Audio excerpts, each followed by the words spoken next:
ऐसा नहीं होगा। ये अगर फ़र्ज़ करें उसमें अगर ट्रायल के बाद अगर सज़ा हो जाती है तो फिर वो बाहर नहीं आ सकते ज़मानत की बेस पे। ज़मानत बेसिक के तौर पर आपके ट्रायल से या उस केस के फैसले से पहले का होता है कि आप बाहर आके अपना जो केस है उसको प्लीड कर सकें। ठीक है। अब सज़ा अगर हो जाती है तो उसके खिलाफ हमारे पास रेमेडी क्या है? उसके बाद हमारे पास रेमेडी यही है कि हम हाई कोर्ट में जाएंगे, उसको चैलेंज करेंगे, जैसे पहले हमने तोशाखाना 1 को चैलेंज किया था। और ये सस्पेंड होने वाला केस है। मैं आपको सच बता रहा हूँ कि ये अलकादर केस, इसकी फुटिंग कोई नहीं है। उसकी वजह यह है कि आपने ये लास्टली एक चीज़ सुनी होगी मीडिया के तवज्जुह से, जो अल कादर वाला पार्ट 1 केस था, और इस केस में जो प्रोसिक्यूटर टीम है वो क्या इन्वेस्टिगेट करके लाई है? सर देखें, आप थोड़ी सी ये पहले देख लें कि जो तोशाखाना 1 केस है और तोशाखाना 2 केस है ये कैसे बने। एक ही तरह के केसेस 2 दफ़ा क्यों बने? डबल ज्योपर्डी में आप एक बंदे को जब एक केस में सज़ा दे चुके हैं तो दूसरा केस उसके खिलाफ नहीं कर सकते। ये कानूनी तौर पर इसकी नंबर ऑफ जजमेंट्स मौजूद हैं हाई कोर्ट और सुप्रीम कोर्ट की। इन्होंने ये सिर्फ इसलिए किया कि एक आध को आर्टिकल वहाँ से छोड़ दिया और उसकी हद बेस की हद तक इन्होंने ये रेफरेंस फाइल किया है।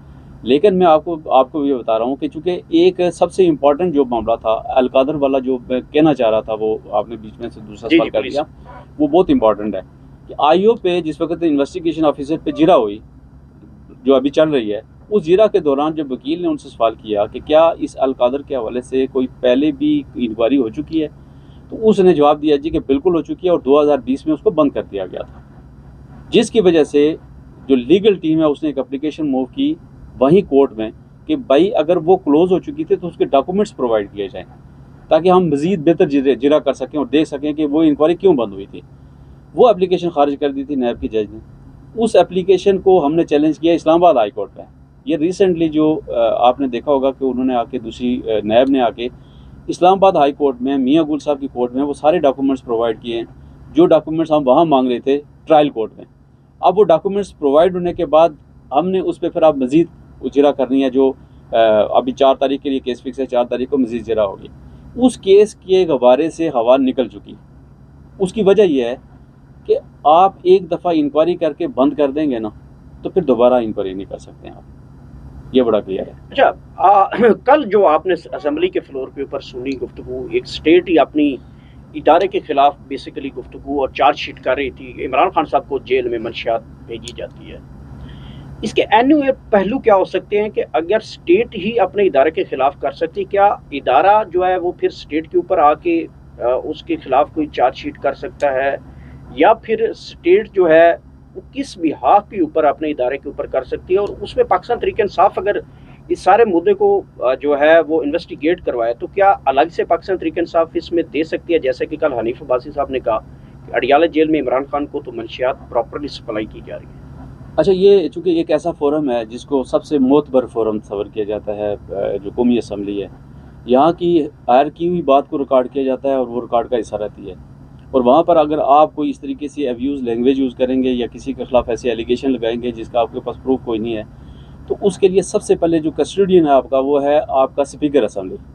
स्पीकर के पास जो जो कौमी असम्बली के जो रूल्स हैं उसमें बाकायदा एक मेरे ख्याल में रूल 21 है या 31 है, मुझे सही याद नहीं, उस पर क्लियर लिखा हुआ है कि आप उस मेंबर के ख़िलाफ़ कार्रवाई कर सकते हैं। ये असम्बली के फ्लोर की बात कर रहा हूँ। अब इसमें एक बड़ा इंटरेस्टिंग पहलू ये भी निकलता है कि आप देखेंगे कि पंजाब गवर्नमेंट किसकी है। पंजाब गवर्नमेंट इस वक्त मुस्लिम लीग नून की है। मरीम नवाज़ इस वक्त सीएम है। यहाँ पर बात कौन कर रहा है? यहाँ पर बात कर रहा है सीनियर पॉलिटिशियन बात कर रहा है, वो भी मुस्लिम लीग नून का है जो फेडरल गवर्नमेंट में यहाँ पर बैठे हुए हैं। आपने एक ऐसे सूबे में जहाँ पर वो जेल वाक़या है, उस सूबे की जेल को, जिसका एक वज़ीर भी होगा जेल खाना जात का, आपने उसको एक चार्जशीट दी है। चार्जशीट ये दी है कि हमारी जो जेल है वो इस कदर नाकस इंतज़ामात हैं उसके कि वहाँ पर आप अगर पाउडर ले जाना चाहते हैं वो भी ले जा सकते हैं, आप अगर चर्च ले जाना चाहते हैं वो भी ले जा सकते हैं। तो ये किस तरीके की बात की है उन्होंने कि इतने सीनियर पॉलिटिशियन हो के, मेरे ख्याल में शायद वो अभी तक जो उनको अपने एफिडेविट केस में जो सज़ा हुई थी ना, उससे वो बाहर नहीं आए। और इसके ख़िलाफ़ ये जो हनीफ अब्बासी साहब है, इनके ख़िलाफ़ तो मेरे ख्याल में नून लीग को खुद एक्शन लेना चाहिए, क्योंकि इस गुफ्तगू से चार्ज किया गया है पंजाब गवर्नमेंट को। और ये बड़ा सीरियस एलिगेशन है towards jail superintendent, deputy jail superintendent और उन पे कि मतलब ये इस तरीके की चीज़ें वहाँ पर जा रही हैं। असल में बयानिया ये था कि खान साहब 3 दिन जेल में नहीं गुजार सकेंगे। कल आपने राना सनाउल्लाह को भी सुना होगा, उसने कहा कि एक बात तो मानेंगे आप, इमरान खान डट गया और अभी तक डटा हुआ है। उनका तसव्वुर नहीं था कि ये खान साहब इतनी जेल बर्दाश्त कर सके, इसलिए कि वो बेसिक के तौर पर मतलब उसको आप कह सकते हैं कि वो एक सेलिब्रिटी है, उसने कभी इस तरह के हालात नहीं देखे। लेकिन इनको ये नहीं पता था कि वो फाइटर है और वो फाइट कर गया, अभी तक फाइट कर रहा है। सरदार मसरूफ खान साहब, मैं तो आपकी ज़ात को जानता हूँ, पाकिस्तान के तहरीक इंसाफ के हज़ारों की तादाद के कारकुनान को आपने अपनी बगैर फीस से उनके केस लड़े हैं और उनको रिलीफ दिया। एक क्यास पाया जाता है पाकिस्तान तहरीक इंसाफ के कारकुनों में, और वो ये क्यास किसी हद तक नज़र भी आया हमें।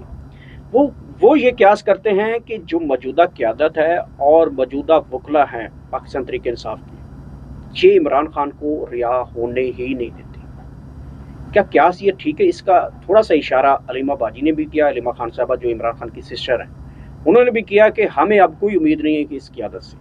और कारकुन सेम पाकिस्तान तहरीक इंसाफ के वकला को भी ये इल्ज़ाम ठहराते हैं कि इमरान खान साहब को जब तक ये वकला और मौजूदा सियासी कैदीन है मिल मिलाप है और ये इमरान खान साहब को बाहर नहीं आने देते। क्या सियासी कैदीन रुकावट हैं या वकला में से ही कुछ रुकावटें हैं कि जो इमरान खान साहब को बाहर नहीं आने दे रहे? सियाद साहब, यहाँ पर आप वकला को दो हिस्सों में तकसीम करें। पहला हिस्सा वो है जो खान साहब के केसेस लड़ रहा है या वर्कर्स के केसेस लड़ रहा है। दूसरा हिस्सा वो है जो MP और MNAs बने हुए हैं।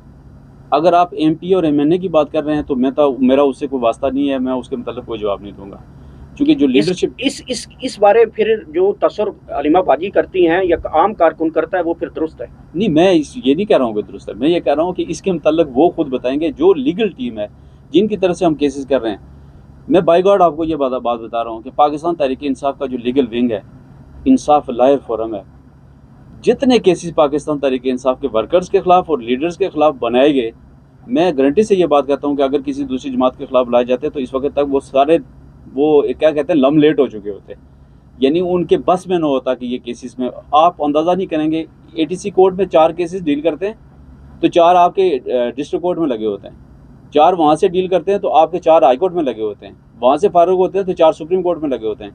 यानी मैं अपनी ज़ात की बात बता रहा हूँ। 25 मई 2022 से ये मैं इसके ऊपर थोड़ा सा कमेंट करूंगा। मैं तो आई विटनेस हूँ कि आपको PTI के वकील बनने का, तहरीक इंसाफ का हिस्सा बनने का, ILF का हिस्सा बनने का आपको बड़ा भारी नुकसान भी हुआ। आपके दफ्तर को भी गिराया गया जी, चीज़ें भी तोड़ फोड़ की गई। मेरा सवाल वहीं के खड़ा है कि क्या ये पाकिस्तान तहरीक इंसाफ की लीडरशिप और वकला ये इमरान खान साहब को बाहर नहीं आने देते? क्या ये क्या ठीक है? असल में देखें, वो जो अलीमा बाजी जो बात कर रही हैं ना, वो किसी और एंगल से बात कर रही हैं। बेसिक के तौर पर इमरान खान साहब के ख़िलाफ़ कोई जेन्युइन केसेस तो नहीं है ना। एक तबका ये है कि वो ये कहता है कि खान साहब को सिर्फ अदालतों के ज़रिए ही बाहर निकाला जा सकता है, लेकिन आप एक तरफ ये भी देखें ना, ये बात तो दुरुस्त है कि आप जब जेन्युइन केसेस नहीं होंगे, पॉलिटिकल केसेस होंगे और सिर्फ इसलिए केसेस बनाए गए हों कि आपने एक लीडर को जेल के अंदर रखना है, तो फिर अदालती निज़ाम के ज़रिए आप कैसे उनको बाहर लेके आएंगे? ये बात तो मुझे भी समझ आती है। आप अदालती निज़ाम के ज़रिए सिर्फ उन लोगों को बाहर ला सकते हैं जिनके खिलाफ जेन्युइन केसेस होते हैं। आप ट्रायल करते हैं, अपीलें होती हैं और उसके बाद बाहर आते हैं। लेकिन जब आपके खिलाफ केसेस ही पॉलिटिकल हों, तो पॉलिटिकल केसेस तो आपके कब ख़त्म होंगे? जब आपके जो मुखालफिन हैं वो यहाँ से जाएंगे, वो अपने अपने ओहदों से फारूक होंगे, ये गवर्नमेंट जाएगी, तो उसके बाद ही आ सकते हैं ना। कहीं आप देखें, खान साहब के खिलाफ जिस वक्त टोटली केस ख़त्म हो गए, कोई केस उनको जेल में नहीं रख सकता था। क्या किया उन्होंने? तोशाखाना 2 बना के उसमें गिरफ्तारी डाल दी। हालांकि सच बताऊं कि उसकी वो इंक्वायरी स्टेज पे था, अभी तो उसकी इंक्वायरी होनी थी और उसमें गिरफ्तारी डाल दी है। तो इस तरह के निज़ाम में जहाँ पर आपका अदलिया का निज़ाम इस तरीके का हो, तो आप किसी भी बंदे को अनलिमिटेड टाइम के लिए अंदर रख सकते हैं। वो जो इनकलाब की बातें हैं ना, इनकलाब की बातें तो अच्छी तो बहुत लगती हैं। देखें, इनकलाब तो पाकिस्तान में 8 फरवरी को आया है, सिर्फ उसमें ब्लड नहीं निकला है बस, बाकी तो कुछ नहीं था। आपकी 1 साइडेड तकरीबन तमाम पुलिस स्टेशन पे पूरे पाकिस्तान, ऑल ओवर पाकिस्तान 3/4 से पाकिस्तान तहरीक इंसाफ इलेक्शन जीती है। लेकिन अगर इनकलाब की तरफ आप जाएंगे तो इनकलाब की तरफ आप कब जाएंगे? जिस वक्त आपकी पब्लिक एट लार्ज निकलेगी, सिर्फ PTI नहीं।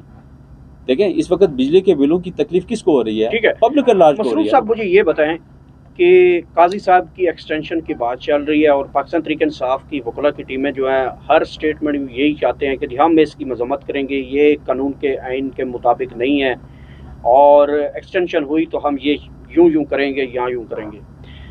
काजी साहब की अगर एक्सटेंशन होती है, इमरान खान गिरफ्तार हो गए हैं, बड़ा लंबा प्रोसीजर है, बड़ी वकला तहरीक की बातें चली गई, बहुत देर तक हम सुनते रहे।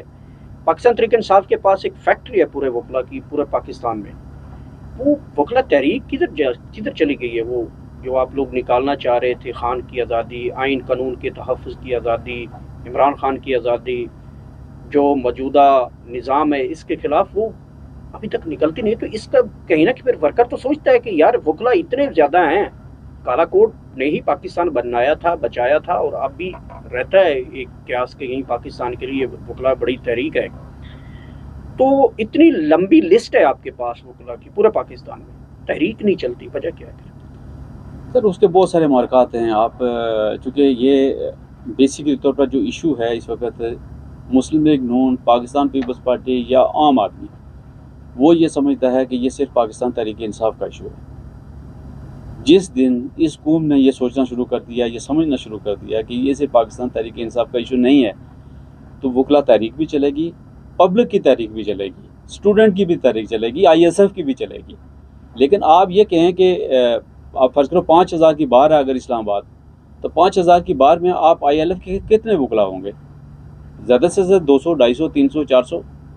अब बाकी जो लोग हैं वो उनकी भी एफिलेशन होगी मुख्तलिफ पार्टी से। बाज़ ऐसे हैं जो सियासत नहीं करते, सिर्फ ट्रूली प्रोफेशनल लोग हैं। लेकिन जहाँ पर रूल ऑफ लॉ की बात आएगी, जहाँ पर सुपरमेसी ऑफ कॉन्स्टिट्यूशन की बात आएगी, तो वकील निकलता है, और वकील निकला है। देखें मुशर्रफ दौर में कोई नहीं निकल रहा था, सिर्फ वकील निकला है, लेकिन वो एक यूनिवर्सल इशू बनाता था तब निकला था। इस वक्त हर बंदा ये सोच रहा है कि ये पाकिस्तान तहरीक इंसाफ का बना। मैं ये कहता हूँ कि अगर पाकिस्तान को बचाना है, पाकिस्तान में ये जो हालात पैदा किए गए हैं, ये जो आपकी तकरीबन सारा ब्रेन जो था आपका, वो पाकिस्तान से बाहर निकल के जा चुका है। और जो बाकी बचे हुए हैं वो कौन से लोग हैं जो जा नहीं सकते, जिनके पास पैसे नहीं है, सोर्स नहीं है जाने के लिए। आप मुझे बताएं, आपकी सारी कंपनीज बंद हो गई हैं, आप बिजली का बिल नहीं पे कर सकते हैं, आप खुदकुशियाँ कर रहे हैं। तो इसके लिए आप पाकिस्तान तहरीक इंसाफ की तरफ क्यों देख रहे हैं? आपको खुद करना चाहिए, ये सबका मुल्क है, हमने इस मुल्क के लिए कुछ करना है। और एक बात याद रखें कि ये कम अज़ कम एक नवीद आपको ज़रूर सुनाई देगी कि जब इस तरीके के पीक के हालात होते हैं ना, तो उसका एंड भी होता है। और मुझे लग रहा है कि शायद ये एंड की तरफ जा रहे हैं, और इंशाल्लाह पाकिस्तान फैलेगा, फूलेगा, तरक्की करेगा।